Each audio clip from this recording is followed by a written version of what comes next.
Hello there.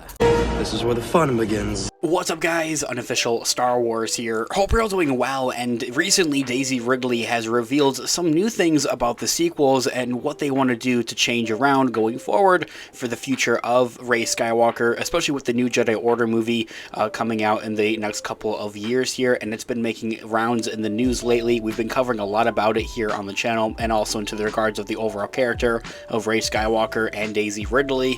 She did recently, though, however, come forward to discuss a little bit about specifically the rise of Skywalker, the fan backlash, and how it is, honestly, still upsetting, especially as she begins to make her return to a galaxy far, far away. It's exactly what we're going to be discussing in today's video, breaking it all down for you guys. We're going to go ahead and hop right on into it. Before we do, though, however, grab that subscribe button if you haven't already, as we're discussing and covering all types of Star Wars-related news, leaks, rumors, theories, and breakdowns here on the channel. So if you guys are into any of that, go ahead and grab that subscribe button today. Okay, so in this video, we are going to be taking a quick read from Deadline.com. I'll have their article linked in the description down below for you guys to check out there as well. So as I had mentioned, Rey Skywalker, Daisy Ridley, has been making her rounds in the news recently, especially here on the channel. We've been covering it. It almost feels like every other day. Definitely go check out a couple of those other videos because it is very interesting to hear some new reveals and these new teases for the upcoming new Jedi Order movie. And honestly, my own thoughts and opinions makes me a whole lot more excited here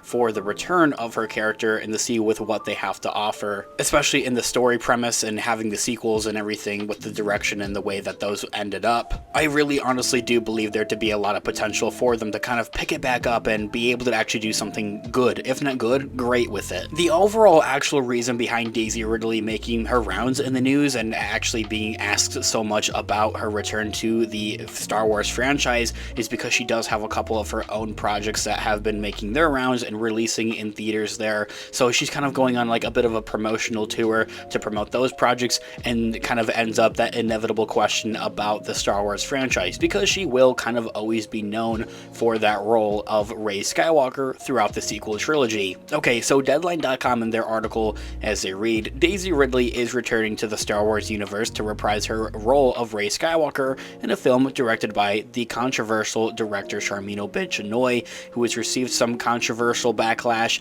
in the recent couple of weeks, although that flame has kind of died down. Anyway, I digress. Ahead of diving back into that world, or that universe much rather, for Star Wars, she is looking back at how the fan base was quite divided with the final installment of the sequel trilogy, with the 2019's The Rise of Skywalker. Just the way it left the Star Wars community for one, and the way that the fans felt about the movie at the end of the day. She says that it's still upsetting, Daisy Ridley said during an appearance on the Happy Sad Confused podcast. You don't want people to feel like you've not served the thing that they're a fan of. The Last Jedi was so devised. It felt like the first one, The Force Awakens, everyone was very responsive in the same way. The second one, The Last Jedi, though, was super devising. The last one, The Rise of Skywalker, also super devised. It didn't change how I felt. Ending that quote right there. And you know, I'll always kind of come back around to this and always kind of preach this here on the channel as to like, okay, if you don't like something, don't like it, but you know, hate the character, not the actress, of course, or the actor in any given kind of scenario, though. And that really does apply to Daisy Ridley. And at the end of the day, she is just a simple human being like you and I. And at the end of the day as well, she doesn't really get much of a say as of where the narrative goes, where the actual story goes for the character. And I do kind of have a bit of a fear for that and for the new Jedi Order movie, but Daisy Ridley has assured us thus far of that she's seen a couple of the scripts and knows the overall story premise of this new Jedi Order movie, and says that it's worth coming back for. It's worth doing, and that is why she is doing it. Other people want to turn around and say, oh, she's doing it for that $12 million paycheck or however much she's getting paid for by Disney, but that isn't the case either, because she is honestly quite an A-list actress. If she needed to work or she needed to find, you know, new movies, new projects to go do, we really wouldn't have to look quite far. So coming back or crawling back to Disney and back to Star Wars definitely wouldn't be the answer from her. Then the idea and the fact that she says that this is worth doing because it's a good story, I hope that she wouldn't be lying about that, and I don't think that she would be lying about that. But as I had mentioned, my only kind of regard into that, my worry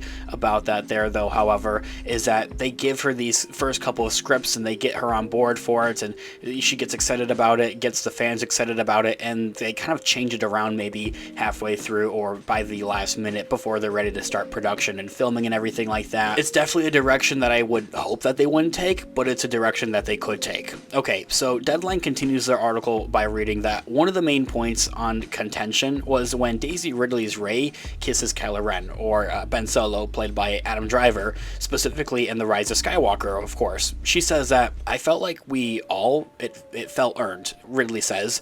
What was interesting again is, intentionally, my feeling in that moment was that it was kind of a goodbye that felt earned. You can call a kiss 1,000 things, but I felt like it was kind of a goodbye. That whole scene felt emotional, and I felt like I was saying goodbye to the job too. Ending that quote right there. And this is something that she's discussed and has kind of talked about before, more specifically to when the Rise of Skywalker movie was actually in theaters and actually had came out there in early 2020. And I think that we all have a different feeling about that. Some people felt like it was kind of pointless, or that it was forced, or pun intended, or whatever the case may be, and I don't really think it matters all that much at the end of the day. Daisy Ridley also brought up another divisive plot point regarding Rey's origins throughout the sequel trilogy, which changed from time to time throughout each movie, it felt like, as they shifted around the directors and the creative team behind the sequels. The Last Jedi to The Rise of Skywalker specifically, though, of where everything was kind of in a bit of a flux. In The Last Jedi, Rey is said to be this child of no one, simply, but by the last film, The Rise of Skywalker, she is revealed to be Palpatine's granddaughter, of course adopting the name Skywalker by the end of the movie there, very rightfully so. Argue me in the comments, I don't care. However, part of the point of that, though, however, is the idea that, something I think that we all know, the sequels were never entirely planned from the get-go, or from the beginning necessarily, and that's fine. It isn't fine, though, however, when it doesn't cohesively connect all that much, and the idea of switching around the director and the writers is something else that definitely just doesn't work, where J.J. Abrams, respectively, has his own vision, and then Rian Johnson has his own vision there as well. They're kind of bashing heads in there and aren't really communicating with how they're supposed to have the story play out. He discusses more in that, in quote, well, J.J. Abrams was the one who was like, she's a no one. So it wasn't just The Last Jedi of where that was the message, Daisy Ridley recalls. What was interesting, though, about the last one, The Rise of Skywalker, for me, was that you can be a hero and not come from anywhere, or you can be a hero and come from literally probably the worst person in the universe. You're not your parents, you're not your grandparents, you're not your bloodline, and you're not the generations before you. So I've always was kind of sure, like, on that. Ending that quote right there, this is another plot point or something that she has kind of discussed before into the regards of the sequels, and something that I really do love is that you can be the worst person in the universe or be related to them, share that same bloodline. This is the worst person in the universe, doesn't make you them. And that's a message I think that the movies, though, however, more or less need to be able to actually display a little bit more. So it's something I'm definitely looking forward to seeing in the new Jedi Order movie. Anyway, this here all being said, guys, let me know all of your thoughts and opinions in the comments down below. I would love to hear what you guys are all thinking. Thanks so much for watching today's video. Of course, this has been Unofficial Star Wars. I'll catch you guys in the next one. Have a great one. May the Force be with you as always. Peace out.